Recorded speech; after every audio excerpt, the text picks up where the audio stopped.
ఖమ్మం జిల్లాలో bus lorry ఢీకొని ఘోర రోడ్డు ప్రమాదం చోటు చేసుకుంది. మనుగూరు నుంచి ఖమ్మం వెళ్తున్న ఆర్టీసీ బస్సు వైరా మండలం స్టేజీ పినపాక బ్రిడ్జి వద్ద ఎదురుగా వస్తున్న లారీని ఢీకొట్టింది. ఈ ప్రమాదంలో బస్సులో ప్రయాణిస్తున్న 15 మంది ప్రయాణికులకు గాయాలయ్యాయి. ఘటనపై సమాచారం అందుకున్న స్థానికులు వెంటనే పోలీసులకు సమాచారం అందించగా వారు అక్కడికి చేరుకొని గాయపడిన వారిని అంబులెన్స్ ద్వారా ప్రభుత్వ ఆసుపత్రికి తరలించారు. ప్రమాద స్థలాన్ని Wyra ACP Rehman, CI Sagar, SI P Ramarao పరిశీలించి కేసు నమోదు చేసినట్లు తెలిపారు. కర్నూలు జిల్లాలో నిమజ్జన కార్యక్రమం సమయంలో ఘర్షణ చోటు చేసుకుని వీధుల్లో ఉన్న హెడ్ కానిస్టేబుల్ పై దాడి జరిగింది. ఇద్దరు వ్యక్తుల మధ్య జరిగిన గొడవను అదుపులోకి తెచ్చే క్రమంలో విధులు నిర్వహిస్తున్న హెడ్ కానిస్టేబుల్ పై ఎస్వి అనే వ్యక్తి దాడి చేశారు. ఈ దాడిలో హెడ్ కానిస్టేబుల్ తలకు గాయాలు కావడంతో సహచరులు వెంటనే స్పందించి ఆయనను చికిత్స కోసం అదోని ప్రభుత్వ ఆసుపత్రికి తరలించారు. ప్రస్తుతం పోలీసులు కేసు నమోదు చేసి దర్యాప్తు ప్రారంభించారు. శ్రీకాకుళం జిల్లా కాశీబుగ్గలో రోడ్డు ప్రమాదం చోటు చేసుకుంది. పద్మనాభపురం సమీపంలోని పాత జాతీయ రహదారిపై స్కూటీపై ప్రయాణిస్తున్న ఇద్దరు మహిళలు వస్తున్న వాహనాన్ని తప్పించబోయి క్రమంలో అదుపు తప్పి రోడ్డుపై పడిపోయారు. ఈ ప్రమాదంలో తీవ్రంగా గాయపడిన ఇద్దరిని స్థానికులు వెంటనే పలాస ప్రభుత్వ ఆసుపత్రికి తరలించారు. ఘటనపై కాశీబుగ్గ పోలీసులు కేసు నమోదు చేసి దర్యాప్తు ప్రారంభించారు. మహబూబాబాద్ జిల్లా మరిపేడ మండల కేంద్రంలో యూరియా సరఫరాపై రైతులు ధర్నా చేపట్టారు. సరిపడా యూరియా అందించాలని డిమాండ్ చేస్తూ 365 జాతీయ రహదారిపై సుమారు 4 గంటల పాటు బైఠాయించి నిర్వహించడంతో వాహనాల రాకపోకలు పూర్తిగా నిలిచిపోయాయి. కిలోమీటర్ల మేర వాహనాలు నిలిచిపోవడం వలన బస్సులు, ఇతర వాహనాల్లో ప్రయాణిస్తున్న ప్రయాణికులు తీవ్ర ఇబ్బందులకు గురయ్యారు. మన్యం జిల్లాలో ఉప ముఖ్యమంత్రి పవన్ కళ్యాణ్ జన్మదిన వేడుకలు సాలూరు పట్టణంలో ఘనంగా నిర్వహించబడ్డాయి. ఈ కార్యక్రమంలో మంత్రి సంధ్యారాణి కేక్ కట్ చేసి జన్మదిన శుభాకాంక్షలు తెలిపారు. ఆమె పవన్ కళ్యాణ్ ఆశయాలు, ఉన్నత భావాలు, క్రమశిక్షణతో ముందుకు సాగుతున్నారని, ఉప ముఖ్యమంత్రి బాధ్యతలను చక్కగా నిర్వహిస్తున్నారని తెలిపారు. వరంగల్ జిల్లా భీమారం గ్రామంలోని 68 ఎకరాల శ్యామల చెరువు కబ్జా సమస్య తీవ్రంగా కొనసాగుతోంది. ప్రస్తుతం ఈ చెరువు కేవలం 35 ఎకరాల మీరే మిగిలి ఉంది. ఎన్నో సంవత్సరాలుగా స్థానిక ప్రజలు, ప్రభుత్వ కార్యాలయాలు, అధికారుల వద్ద చెరువును కాపాడాలని పనిచేస్తున్నారు. కానీ ఎలాంటి ఫలితం లేదు. చెరువులను కాపాడాల్సిన బాధ్యత ప్రభుత్వం, ఉన్నత అధికారులు మరియు ఇరిగేషన్ శాఖపై ఉన్నప్పటికీ కబ్జాదారులపై చర్యలు తీసుకోవడం లేదని వారు తీవ్ర ఆందోళన వ్యక్తం చేస్తున్నారు.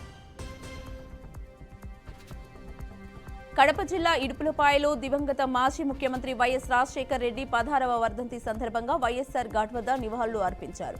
ఈ కార్యక్రమంలో కాంగ్రెస్ పార్టీ ఏపీసీసీ అధ్యక్షురాలు వైఎస్ షర్మిలారెడ్డి మరియు వారి కుటుంబ సభ్యులు పాల్గొన్నారు.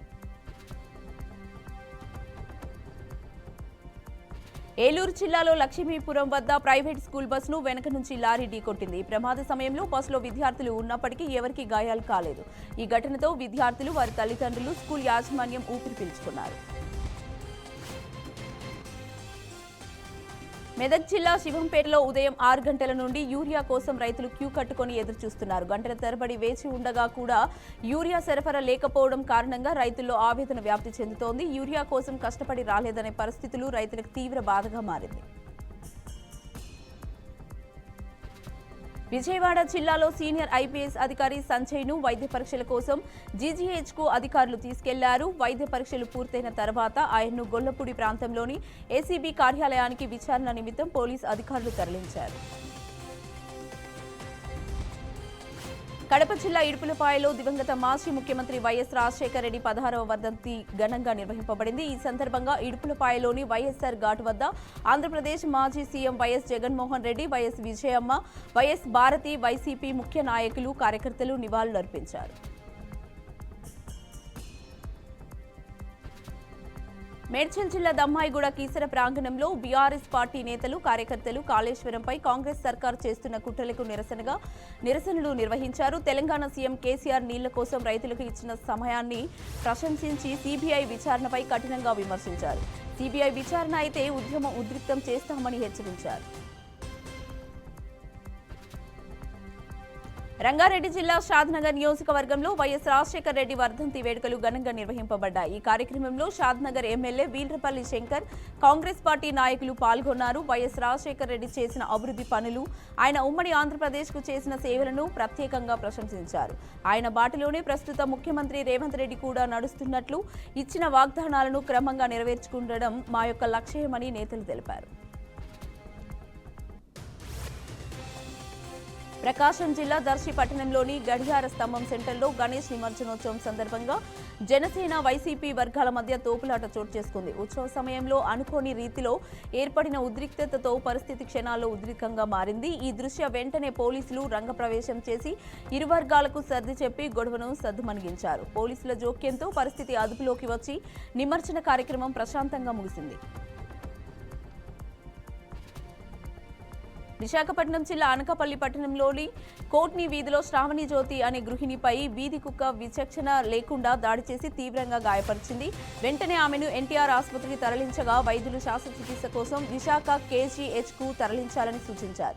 ఈ ఘటనలో అనకాపల్లి పట్టణంలోని వీధి కుక్కల ఉన్మాదం పెరిగిపోయినా జీవీఎంసీ అధికారులు నిర్లక్ష్యం చేస్తుండటంపై స్థానికులు ఆగ్రహం వ్యక్తం చేస్తున్నారు. వీధి కుక్కల బెడద నుంచి తమను రక్షించాలంటూ ప్రజలు గలమెత్తుతున్నారు.